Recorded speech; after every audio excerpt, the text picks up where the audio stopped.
Bago kami magsisimula, ipapakilala muna namin ang aming mga sarili. Wala bang masigabang palakpakan dyan? Ako nga po pala si Ryan Jigras.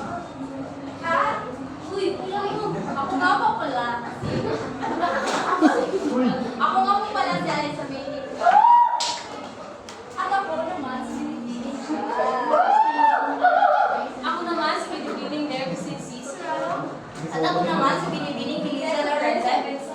At ako naman si Binibining Arian Kyle Ailina. Ako nga pala si Binibining Julianos at maaari niyo akong tawagin Miss June.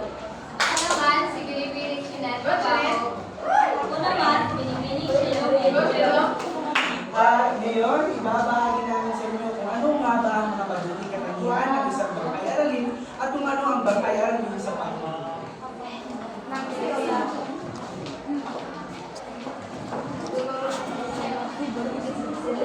Magandang magandang hapon sa lahat. Kumusta kayo? Okay lang. Okay? Or okay na lang? Pero ano ba yung ayos lang po kami, teacher? Ha? Ayos lang kayo? Okay naman. Ngayon ay tatalakayin natin ang tungkol sa mga katangian ng mabuting bangkay. Pero bago yan ay tatalakayin muna natin kung ano nga ba ang kahulugan ng salitang bangkay. Nangyayari po ang ibang mga estudyante na upuan dito.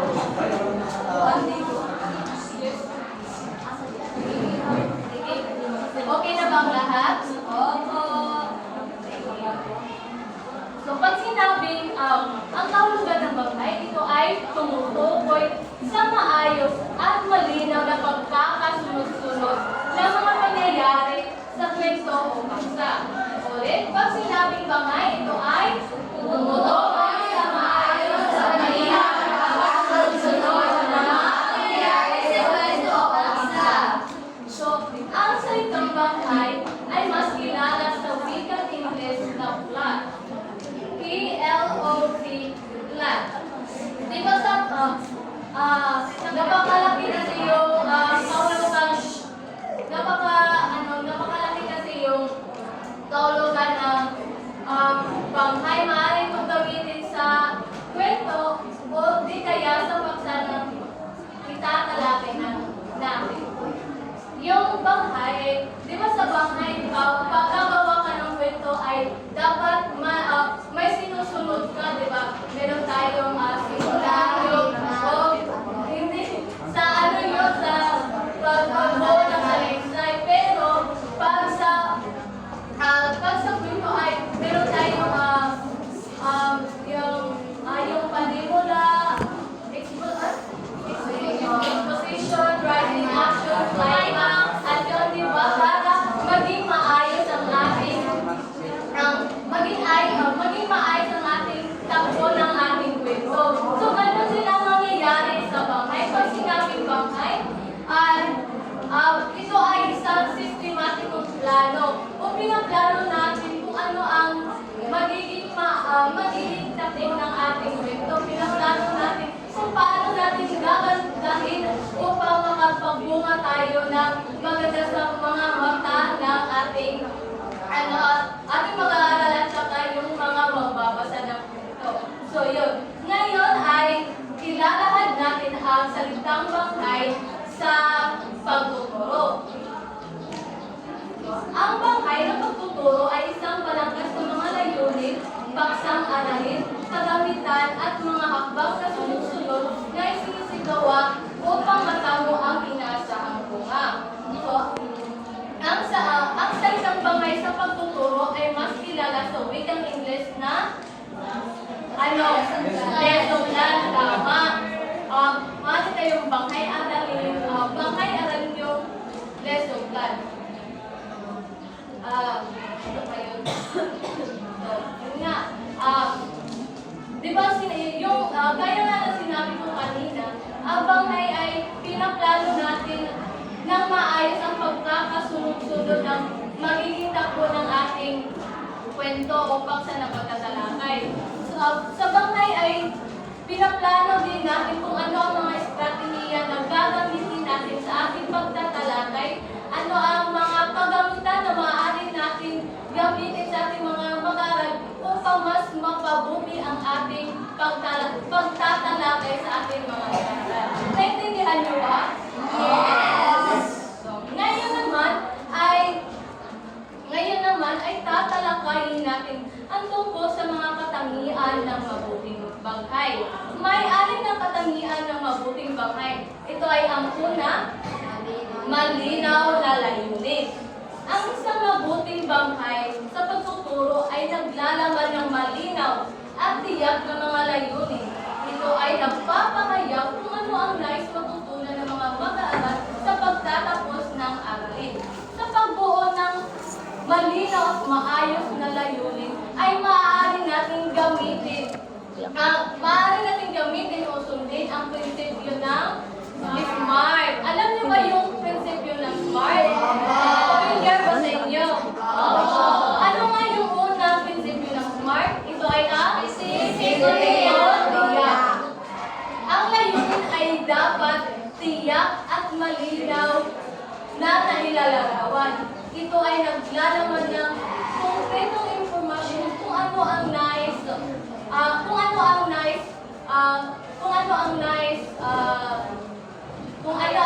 maabot ng iyong layunin. Halimbawa na lamang kung ang iyong paksa ay tungkol sa mga numero. So maaari tayong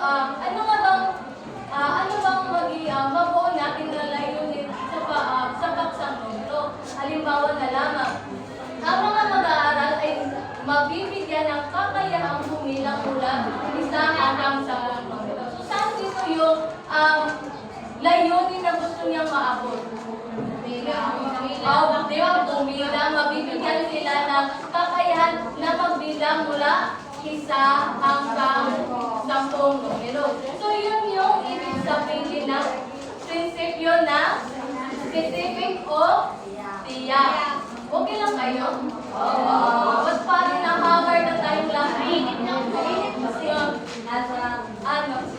So ngayon naman ay dadako tayo sa pangalawang prinsipyo ng SMART. Ito ay measurable o nasusukat.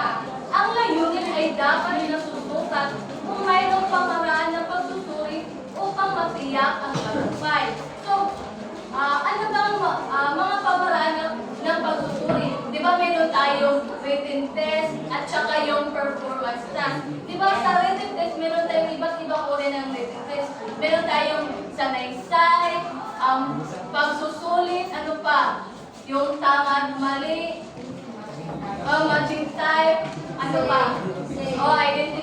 Identification or identification at saka yung isa yung pagsasanaysay na. At marami pang iba. Sa performance test naman, maaari tayong gumamit ng rubric, tama. Meron tayong iba't ibang rubric, pero ito yung pinaka-common.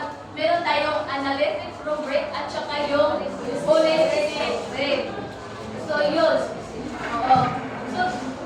Dahil dun ay yung mga pamaraan ng pagsusuri ay makatutulong sa atin para matukoy natin kung saan sila nahihirapan, saan sila magaling, at saka para matitiyak natin na ang ating pagtatalakay ay epektibo ba sa kanila o hindi. So, naintindihan niyo ba? Opo. Ngayon naman ay dadako tayo sa pangatlong prinsipyo ng specific. Ito ay ang attainable o maabot. Ang layunin ay dapat may kakayahang maabot o makamit ng mga mag-aaral batay sa kanilang kasanayan at kakayahan. Kung sa tingin mo ang iyong layunin ay imposibleng maabot ng iyong mga mag-aaral, ay agad mo na itong palitan. Sa pagbuo kasi kung ang iyong layunin kasi ay imposibleng maabot ng iyong mag-aaral, ay asahan mo talaga na mahihirapan sila sa pag-intindi ng paksa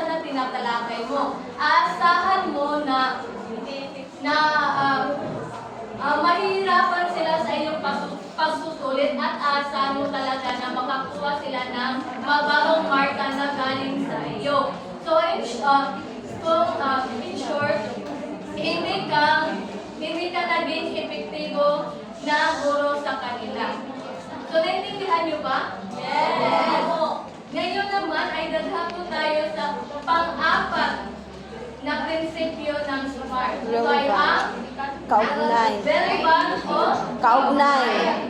So, ang layunin ay dapat kailangan may kinalaman sa pangkalahatang adhikain o sentensyon. Halimbawa na lamang dito, ang tagpo ng salaysay ay makatutulong sa mga mag-aaral na mapalalim ang kanilang kaalaman sa pagsusulat at pagpapahayag. So, ang adhikain niya ay gusto niyang makatulong sa mag-aaral upang mapalalim ang kanilang kaalaman sa pagsulat at nagpapahayag. Kung sa panitikan naman, kung ang inyong paksa ay panitikan, ano ang kaugnayan ng iyong layunin? Ano nga ba? Di ba sa panitikan, dahil sa ang panitikan ay makatutulong ito upang yamanin ang ating kultura, upang mapaunlad natin ang ating kultura na meron tayo na wala sa iba. So, naintindihan niyo ba? Okay ka lang, Miss Arian? Sige. Ngayon naman ay dadako tayo sa panghuling prinsipyo ng SMART. Ito ay ang Time bound or may takdang panahon. May takdang panahon. Ang layunin ay dapat bigyan na may takdang panahon o deadline para sa pagkamit nito. Sa pagkamit, ito ay dapat may tiyak kang pitsa o oras sa pag-abot ng iyong layunin. Kung ang iyong paksa ay para lang sa isang oras, dapat sa isang oras, matatalakay mo na maaabot mo na yung layunin. Pero kung yung paksa na itatalakay mo ay aabot ng isang linggo, depende, o pwedeng 2 oras, pero yun, basta na nakabatay siya sa learning competencies. So yun, naintindihan niyo ba? Opo. So ano nga ba yung 5 prinsipyo ng SMART? Ito ay ang Or tiyak, measurable or nasusukat.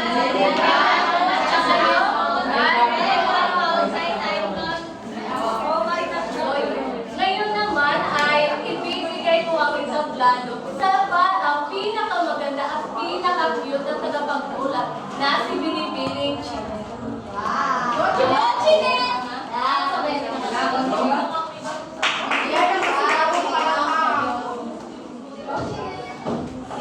Magandang araw sa inyong lahat.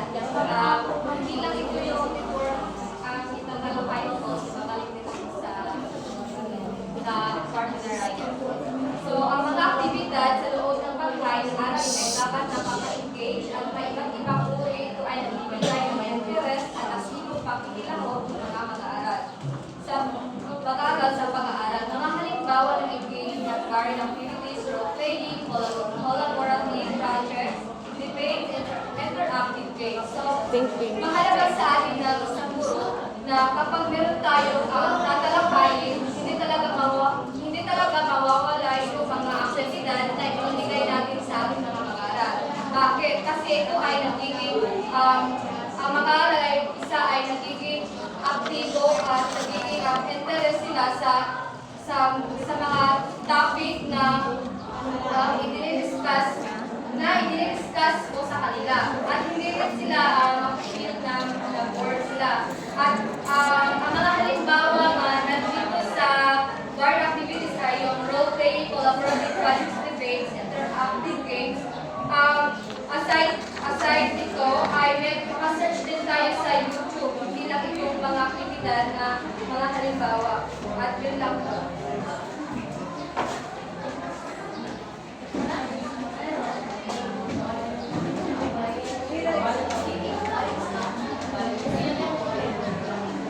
Magandang hapon sa inyo lahat. Ako nga po pala si Binibini Malaysi, ang inyong tagapagsalita ay mahirap. Dahil naghahanda tayo, kagaya na lamang ng paghahanda ng bangkay aralin o lesson plan sa English. Upang mapunan ang katanungan sa inyong mga isipan, hayaan niyo akong ipagpatuloy ang nasimulan ni Binibining Villaruz at Binibining Kabango. Tapos na nilang tinalakay ang una at ang pangalawang katangian ng mabuting banghay. Ngayon, dumako naman tayo sa pagpapalawak ng kaalaman. Ang ibig sabihin nito ay bago pa man ipakilala or bago pa man ipakilala sa inyo ng inyong guro ang bagong aralin, magkakaroon muna siya ng aktibidad or magtatanong siya sa inyo ng mga katanungan patungkol sa nakaraang aralin. O, dahil sa pamamagitan nito, malalaman ng isang guro kung naintindihan niya ng kanyang mga mag-aaral ang kanyang tinalakay. Sa pamamagitan din nito, matutukoy ng isang guro kung naging epektibo ang kanyang pagtuturo. Sa pagpapalawak ng nakaraang kaalaman, ang mga sumusunod ay maaaring gawin ng isang guro upang maipakita niya kung paano ang pagpapalawak ng nakaraang kaalaman. Una, balikan ang mga naunang konsepto. Kagaya nga ng sinabi ko, bago pa man ipakilala ng isang guro ang bagong aralin, magtatanong muna siya sa kanyang mga mag-aaral kung naintindihan ba nila ang kanilang nakaraang tinalakay o magtatanong siya ng ganitong katanungan.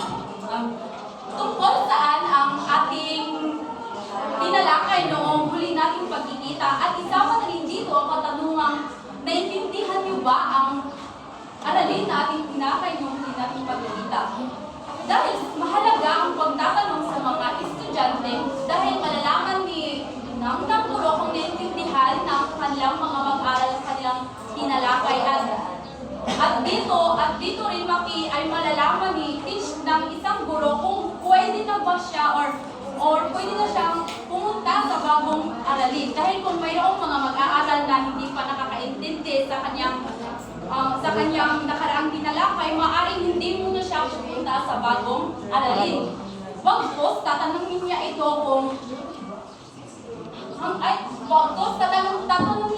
kung saan sila hindi nakakaintindi. Tama ba? Tama. Pwede sa pre-cap. Next. Ipakita ang koneksyon. So dito halimbawa ang huling aralin or ang nakaraang aralin ay patungkol sa talumbuhay ni Jose Rizal. Ngayon, ang bagong aralin ay patungkol sa kasaysayan ng Pilipinas, mga isyu at suliranin sa panahon ni Jose Rizal. Hindi ba may koneksyon? Dahil hindi naman pwede na ang bagong aralin is patungkol sa talumbuhay ni Jose Rizal at ngayon is ang mga halaman at mga hayop. Anong koneksyon? Di ba walang ugnayan sa ating aralin? Yes. Ang pangatlo ay pagbigay ng aktibidad na nagpapakita ng aplikasyon. Ang ibig sabihin ay ang halimbawa ng ito is ang halimbawa ng ito, di ba sinabi ko sa inyo na ang huling ay ang nakaraang tinalakay is patungkol sa buhay ni Jose Rizal. Maaari po kayong bigyan ng mga aktibidad kagaya na lamang na role playing. Magkakaroon tayo ng role playing kung saan lalarawan niyo kung ano ang nangyari sa buhay ni Jose Rizal. Di ba sabi nila mas nakakaintindi yung mga mag-aaral kung sila mismo ang nakakaranas. Tama? Through their experience. Ngayon, tumakot naman tayo sa pagkakaiba at flexibility. Inaalay lahat ko ang bukas na sabi ang nasa ika-ako. Flexibility, adjust ng banghayan ng aralin para masunod ang mga pangangailangan at kagustuhan ng mga mag-aaral. Mahalaga, yes! Dahil iba-iba naman talaga ang interest ng mga estudyante. Mayroong good in reading, Writing. Sa pagbabasa, Pagsusulat. sa musika, sa pagsulat, at ano-ano pa. Oo, sa paghugis, sa pagsayaw. Hugis. Hugis. Ang mga sumusunod. Sumusunod. Ang mga sumusunod ay maaaring gawin ng isang guro upang maipakita ang pagkakaiba at flexibility. Una ay pagpapalit ng mga aktibidad. Sa ganitong sitwasyon, ang guro ay maaari niyang palitan ang isang aktibidad kung sa isang grupo mayroong mga estudyante na halimbawa dito, isa silang grupo din, mas mahusay sila sa pagsusulat. Then ako, siguro, is magbibigay ako ng aktibidad na may kaugnay sa Susulat. At ang dalawa ay paggamit. Paggamit ng iba't ibang materyales. Oh, ang ibig sabihin nito, hindi lamang palaging nasa blackboard lang yung pinapakita ko sa inyo. Dapat magagamit din yung ating TV, ganyan. Mga Hindi mag-object. palagi na lang, magbibigay ako ng handout, dapat may ipapakita ko sa iyo or mas maganda kung yung Lilalyan. Mga gamit. Oh. Then, ang pang-huli ay paggamit ng Diversified assessment. Ang ibig sabihin nito is, ikaw na guro, magbibigay ka ng mga assessment, kagaya na lamang ng mga portfolio. Magpapagawa sa kanila ng mga portfolio, hindi kaya magkakaroon ng peer assessment, kagaya ng proyekto, mga projects, and everything. Na kung saan makikita ni teacher ang kanilang mga kasanayan sa paggawa ng mga scrapbook, sa may mga color running. May mga color running. At doon nagtapos ang aking report. May upang tawagin si Miss Morini. Hindi maaari. Isang mapagpalang hapon sa inyong lahat.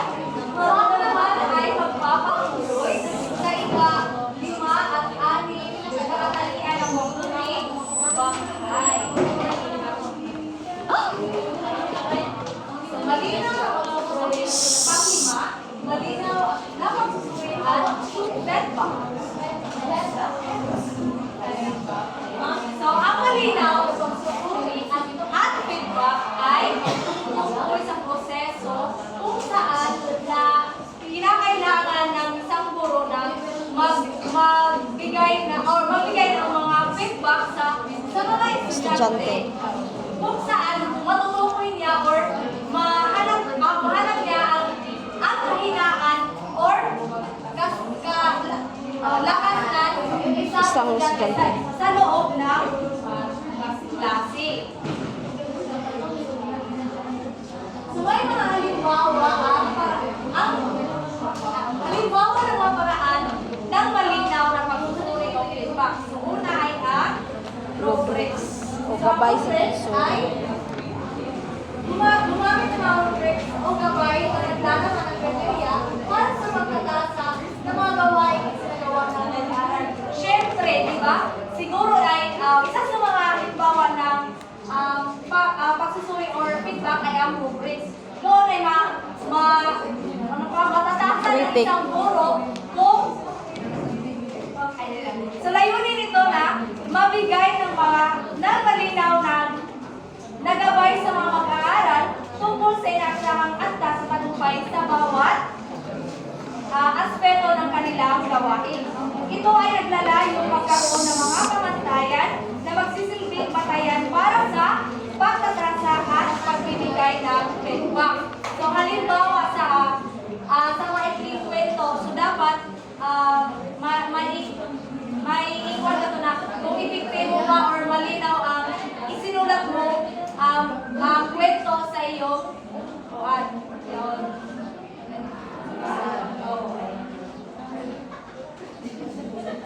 So next is peer assessment. Or pagtatasa. Sa peer assessment ay layunin nito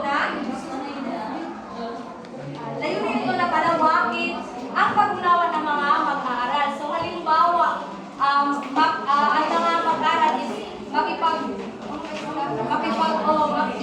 makipag-usap kung saan, for example, ay halimbawa sa maikling kwento. So maglaman mga estudyante, hindi pa rin na, maglaman pa rin estudyante na, yakuha mo ba ang ako ko, magpalitan pa sila ng sagot na, mag-comment di ba rin sila na, ang ginawa mong sanaysay ay pinahanggan ay kailangan pa siyang i-improve. So magpalitan pa sila ng tuwan o idea. So next is one-on-one conference. So maglaan ng oras para sa personal konsultasyon sa bawat mag-aaral. So ano dito ay ang teacher, ay ang guro at ang mag-aaral. So dapat may mga pribadong konsultasyon ang guro at saka ang mag-aaral.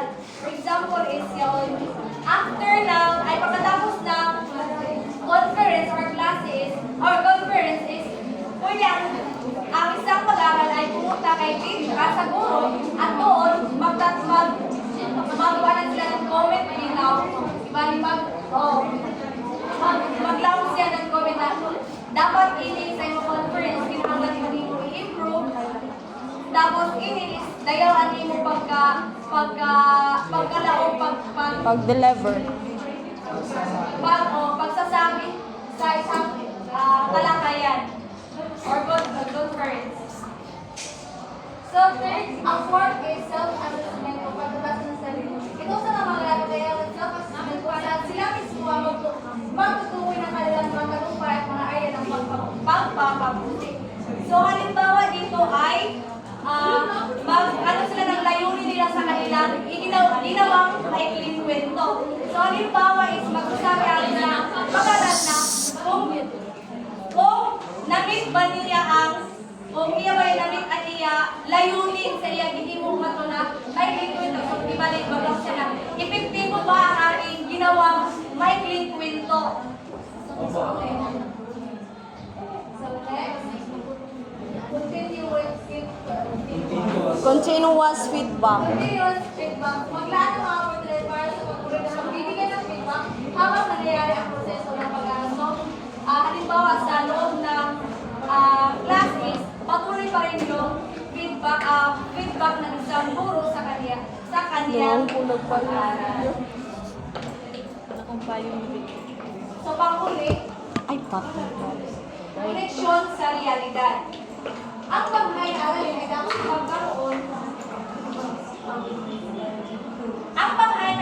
dapat magkaroon ng mga koneksyon sa totoong buhay o real world connection. Ito ay nagbibigay ng konteksto at kahalagahan sa mga natutunan ng mga mag-aaral. Ito ang ilang halimbawa ng mga koneksyon sa realidad sa loob ng isang paghay-aralin.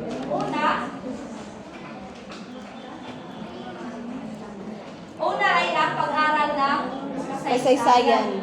Bakit i-active siya sa koneksyon sa realidad? It's because kay halimbawa sa pag-aral ng mga kasaysayan is halimbawa kayo yung mga awal na pandaigdigan, limang pandaigdig. So doon is ma-reflect ng mga mag-aral kung ano yun, ay ako may hinihin mo sa una, ibang ila ba, tungkol lang ito mga ilagin klasen is maila sa maibamuan, maila maunawaan, ganito ang epekto ngayon sa kasalukuyan.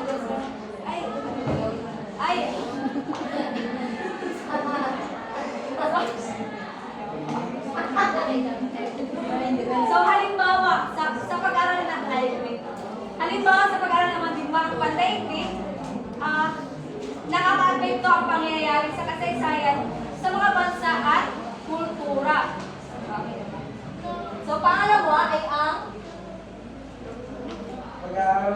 Pag-aaral ng adham. or mga physical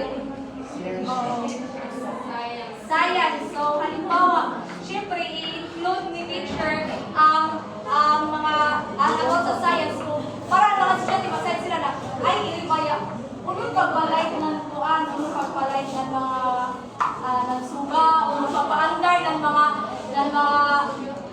kanilang mga machine. So, doon, iba, matutunan naman si Justin sa kanyang pang-araw-araw na po, anak. Ano ba yun?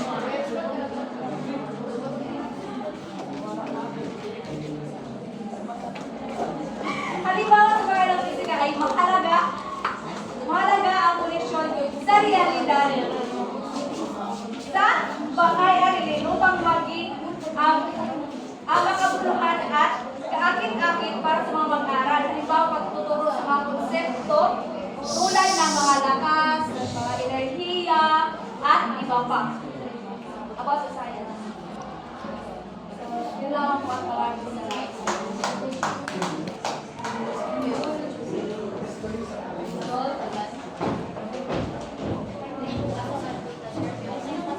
Ha?